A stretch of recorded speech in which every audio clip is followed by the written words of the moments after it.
And after seeing Curry like that, after seeing Curry often like that, because it's not one-off thing, he's usually doing like that. I remember as well his game against France in the Olympics, but also I can think about the last season playoffs against Houston Rockets. Anything you want to talk about, anytime. My take is that if Stephen Curry is hot, he's the best player in NBA history. That's it. Hello, everyone. Welcome to Calling Glass. Welcome to the pod. Welcome to the club. My name is Alvaro, and I'm here today to talk about the first month of competition of the NBA. Let's see it.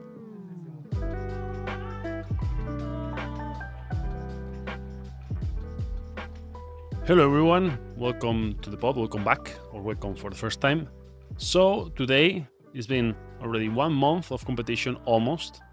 I'm recording this Monday, 17th of November.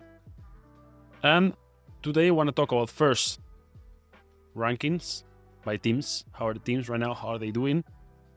Looking also who's the best offensive team, best defensive team, best team overall, defense plus offense together. Then as well, how is the MVP ladder going? Who are the best players actually in this month of competition? Best as well performance of this last week by one player in particular. Then rookie ladder. I want to talk about the rookies, best rookies so far.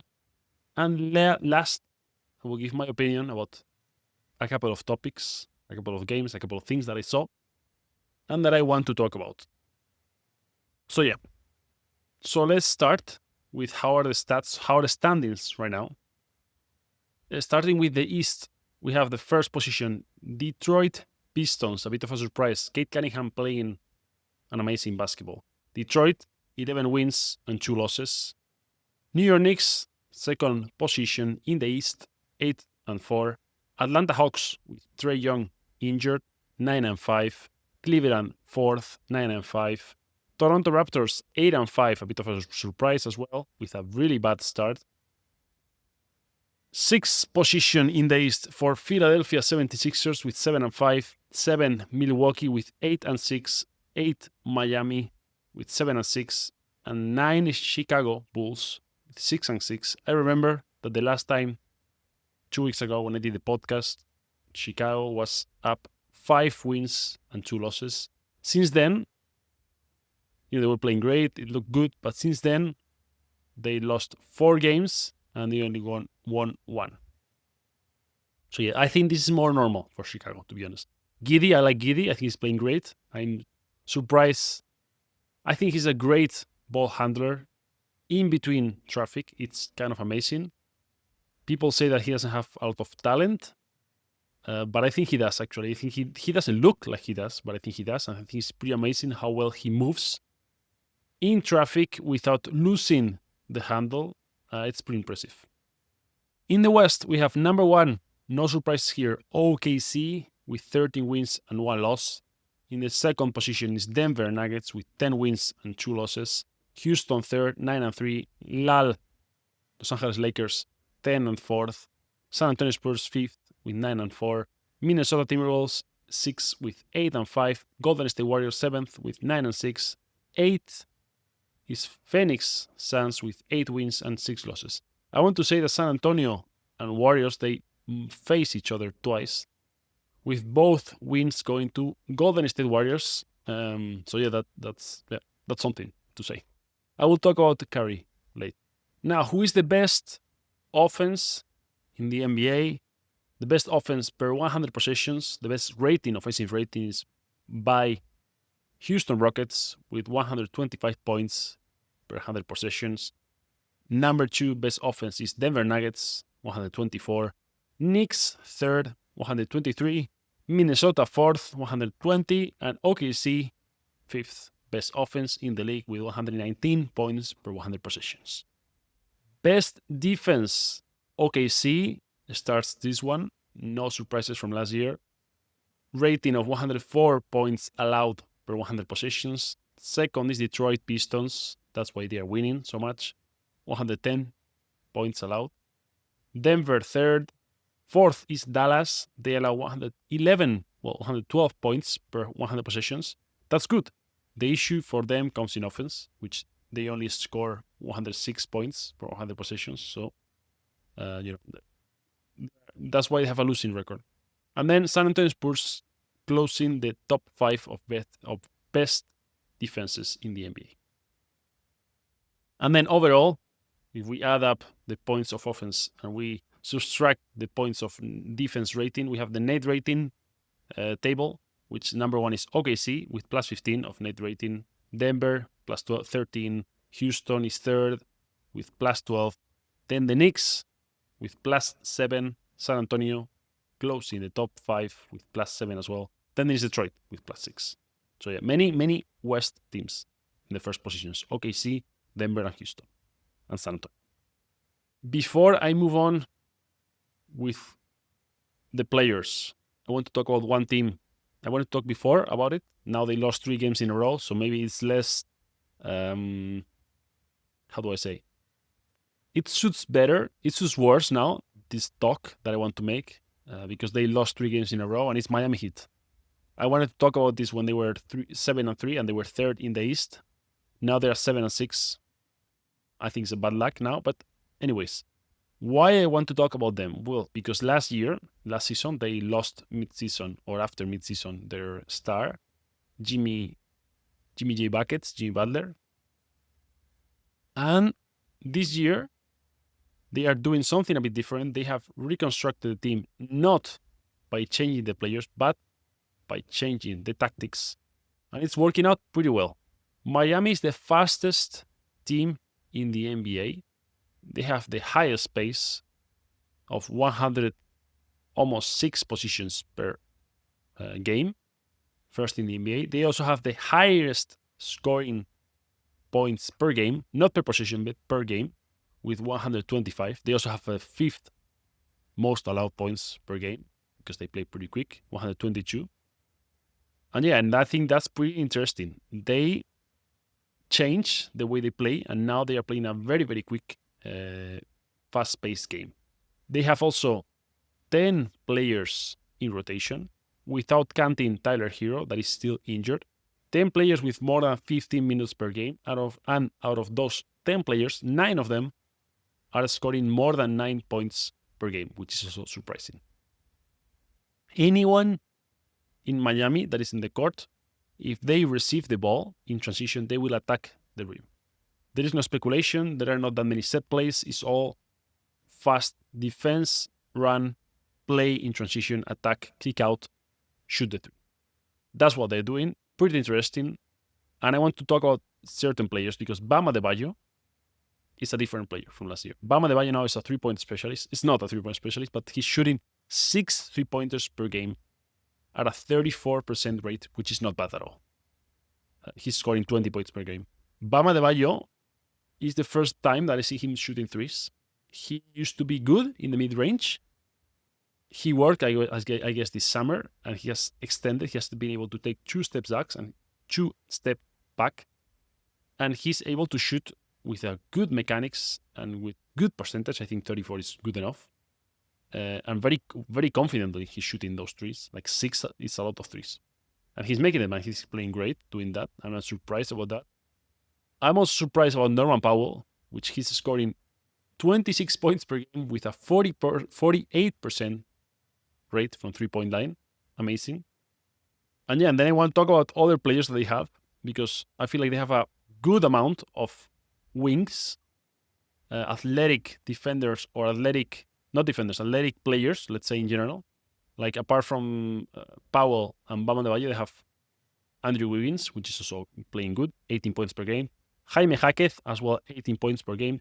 Simone Fontecchio, which this guy, again, coming from the trade from Detroit, Duncan Robinson in Detroit, Simone Fontecchio in Miami, they have reconverted him into Duncan Robinson.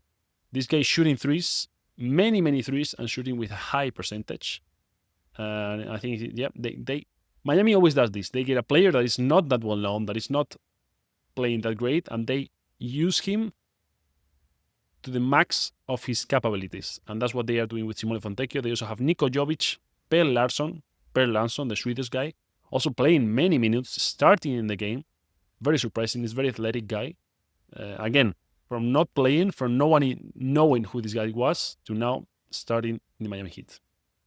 And I want to talk also, I said Jaime Hackett because he's scoring 18 points per game, but I feel like it's a bit of a shame that he doesn't have a shot, because if not, he could be a much, much better player.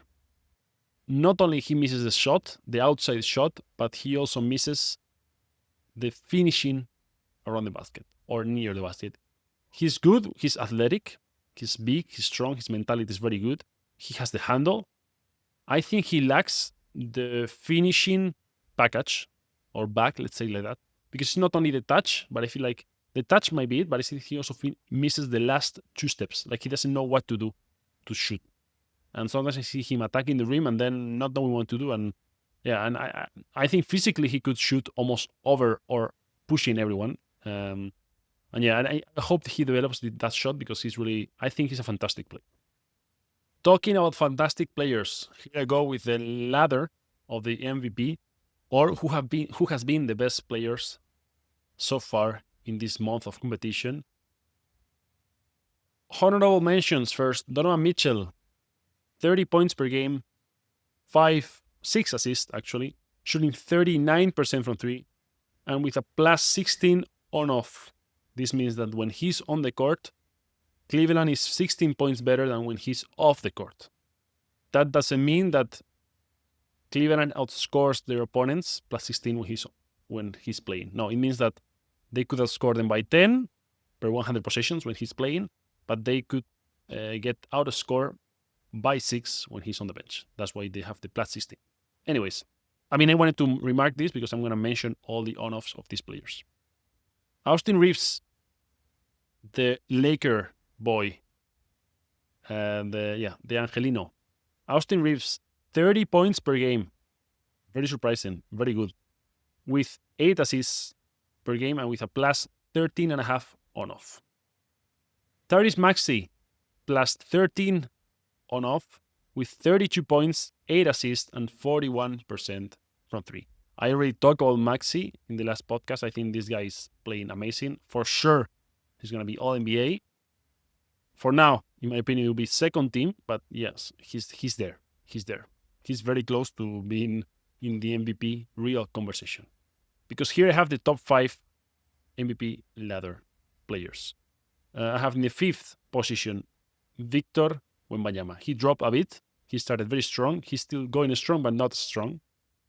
26 points per game, 13 rebounds, 4 assists, 4 block shots per game with a plus 3 on-off.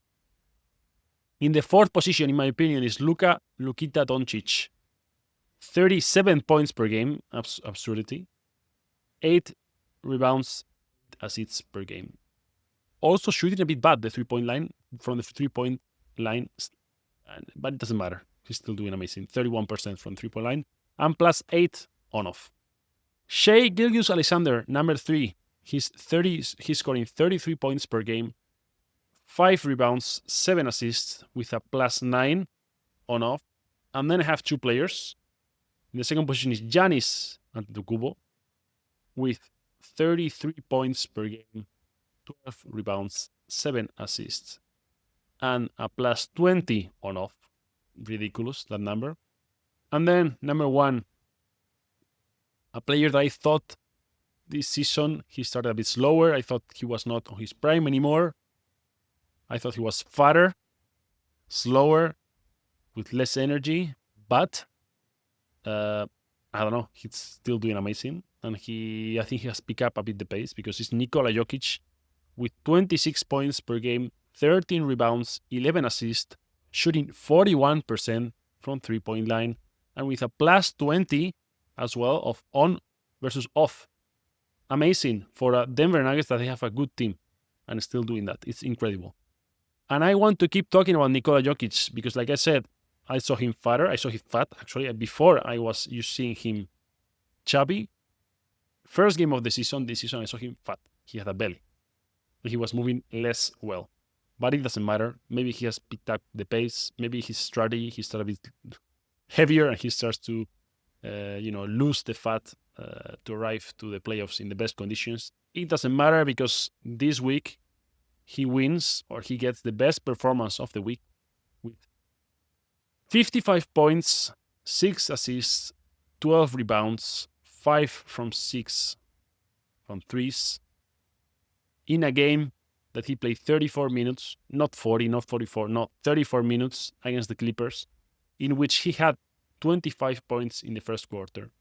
And yeah, this is ridiculous. They won the game by 14, by the way. Last quarter, I don't think he played much either. And yeah, this is ridiculous. 55 points as well. I want to remember.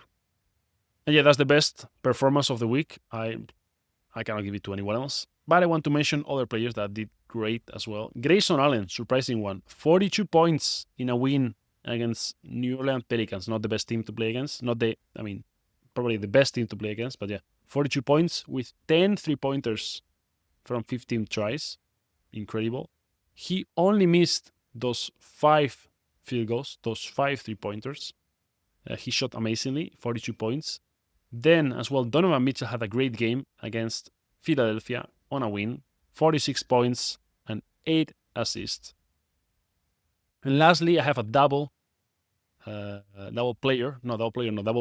performance that I want to comment, but it's the same player, and it's Mr. Stephen Curry. Because Stephen Curry played twice last week against San Antonio Spurs, and he did the same thing almost both times. 46 points on a Wednesday against San Antonio for a win. 49 points Friday to beat them in a cup game. Incredible. The 49 points with 9 3-pointers. And not only that, but I was watching the game and he scored when it mattered. He carried their team to the victory. They won by 1 against San Antonio. In the last quarter, Curry was amazing. And after seeing Curry like that, after seeing Curry often like that, because it's not one-off thing, he's usually doing like that, I remember as well his game against France in the Olympics, but also I can think about the last season playoffs against Houston Rockets. Anything you want to talk about, anytime. My take is that if Stephen Curry is hot, he's the best player in NBA history. That's it. I think, and I will say this, if every player is hot, let's put every player, top players in history hot, on the flow state. I think Curry is the best player in history in flow state versus other players in flow state. I really think so. I think there is nothing you can do if you have Curry in flow state. You can maybe double him full court, but then you're going to play a 4 against 3, or you're going to play a 3 against 4, and they are going to win because 4 players are always better than 3 in any occasion. There's nothing else you can do. He's going to pull up from, 12 meters. He's going to run around the court, and he's going to get 2 defenders in a indirect block with him, screen. He's going to either dribble and do a pull-up, a step-back 3. It's really ridiculous, and it's really impossible to stop, and that's my take. I think if or when in flow state, there is not any other player that I would choose for 1 quarter in NBA history to play 1 quarter. Yeah, if Curry is feeling good, I want him over Michael Jordan or LeBron James play 1 quarter. Why do I say 1 quarter? Because this flow state, this hotness that Curry gets, is not even during a full game. It's impossible. But when he's feeling it, best play in history. I prefer him feeling it than LeBron James feeling it or Michael Jordan feeling it. Really. Does this mean that I think he's the best player in history? No. Because for a full season or for a playoff run or even for a game, I think I wouldn't get him. But I'm just saying, when he's feeling on fire, I think Curry's the best. Let's move on with the rookies. Rookie ladder. I made a top 5 of what are the best rookies so far. And I want to start for a player that is not in this top 5. But I want to comment because it's the former or the current number 1 draft pick, Cooper Flag, playing in Dallas. I didn't mention anything about Nico, by the way. Nico got fired from Dallas. I made a podcast, very interesting podcast about the transfer that they did for Anthony Davis with Luka Doncic. I criticized heavily Nico, as everyone did, but I think I made good points, not only from a basketball point of view, but from a marketing and from a company point of view. Like, I thought that selling that asset that you have, even if you don't win ever, I don't think it was a good marketing strategy. I think it will devalue the company. But yeah, and they are not even winning right now. So like, double down bad. And the take also, I did a take, good take. You can search for the podcast. It's called Luka Doncic's transfer. No, not transfer. Anyways, and yeah, that I think Nico Harrison got too inside his mind when he saw that they lost the finals with a Luka Doncic underwhelming Luka Doncic, and then the next season he was semi-injured and they didn't make it to the playoffs. And I think he saw that and he was like, yeah, we need to do something. And I think he didn't realize that out of the whole 30 teams, there is only 2 that get to the finals. So getting to the finals is a success. It's not losing in the finals. It's not like it's not a failure. It is a success to lose in the finals. So yeah, he saw it the other way around. I said the comment that the trees didn't let him see the forest, so he was not seeing the full picture. He was just very narrow view. But yeah, anyways, let's go with the rookies. Cooper Flag, I want to talk about him because his numbers are not bad, but if you deep dive, it's not good.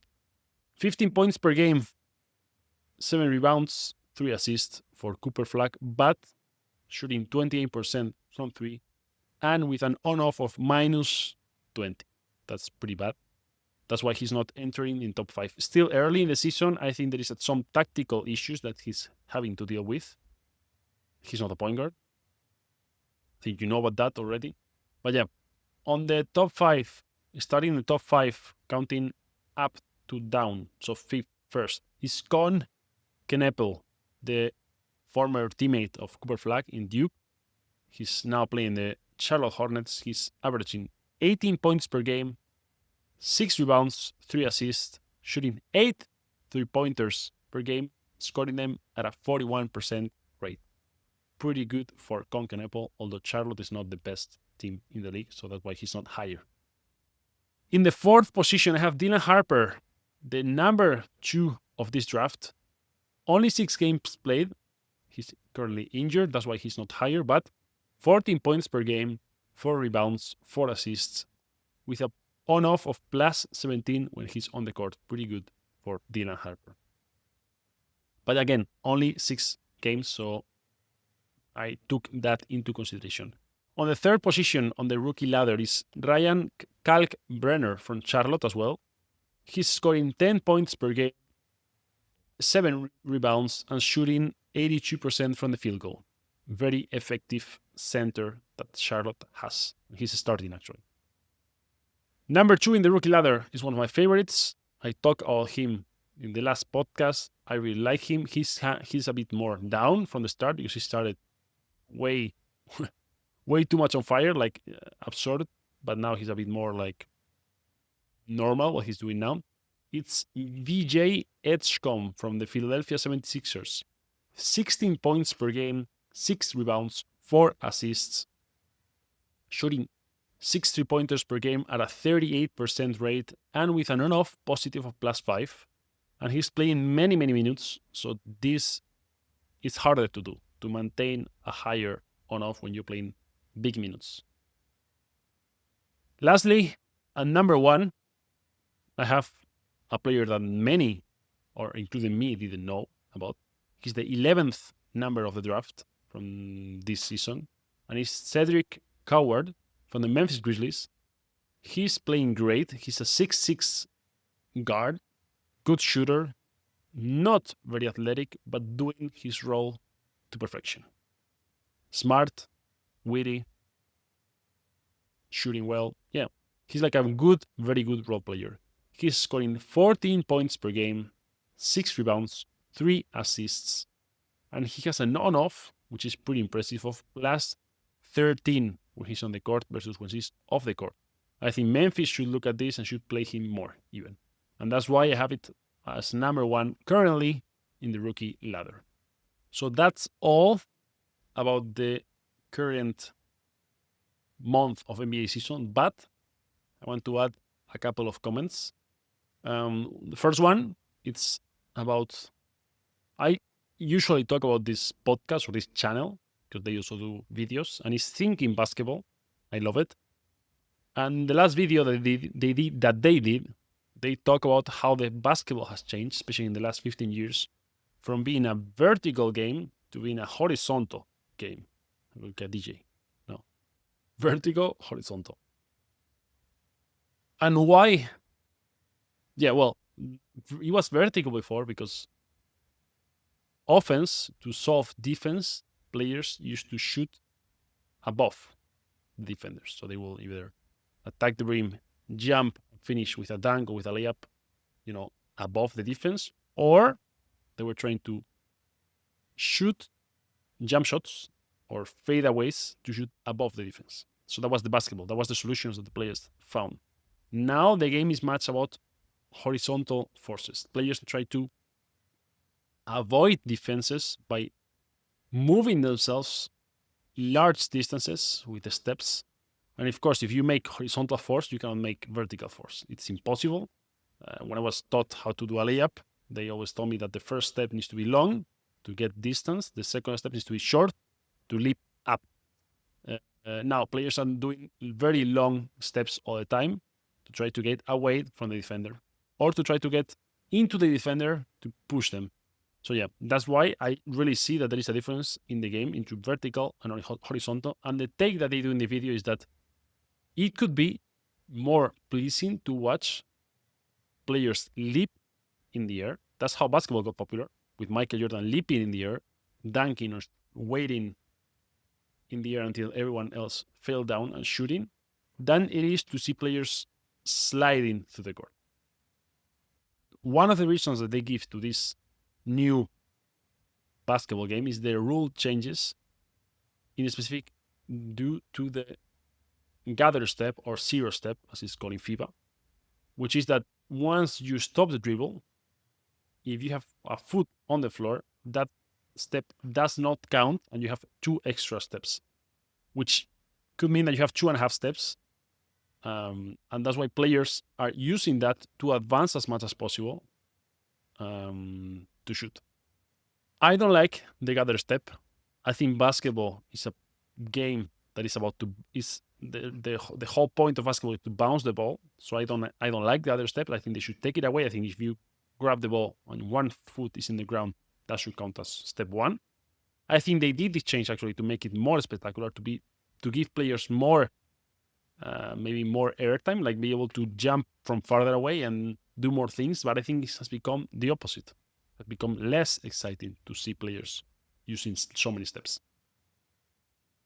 Do I think changing this rule back and not allowing gather step is going to make the game to become vertical again? Not completely. I think there is a truth that it is easier to make a basket by shooting without a defender in front of you.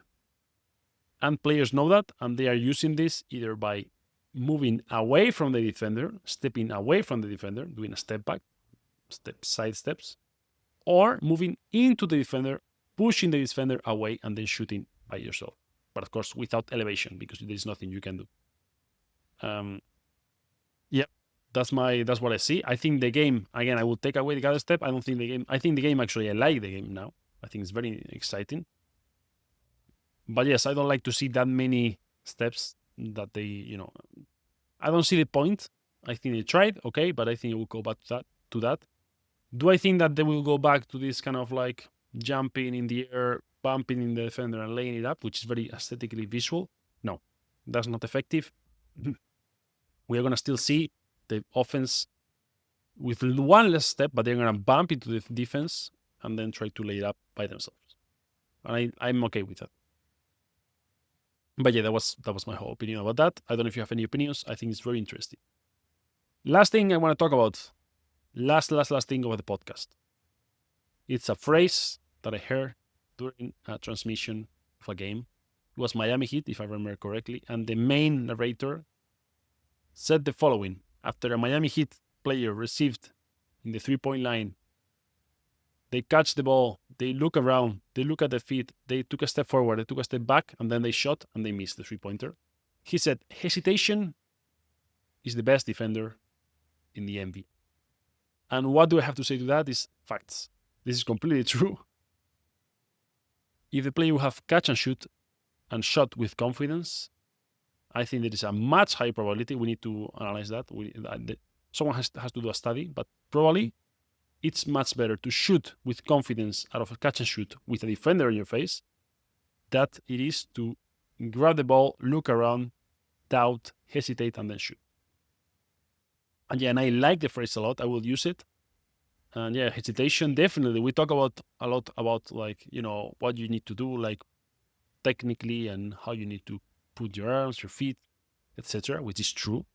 But there is a mental aspect that is key, and that is you should always have 100% confidence that you're going to make the shot and shoot without hesitation.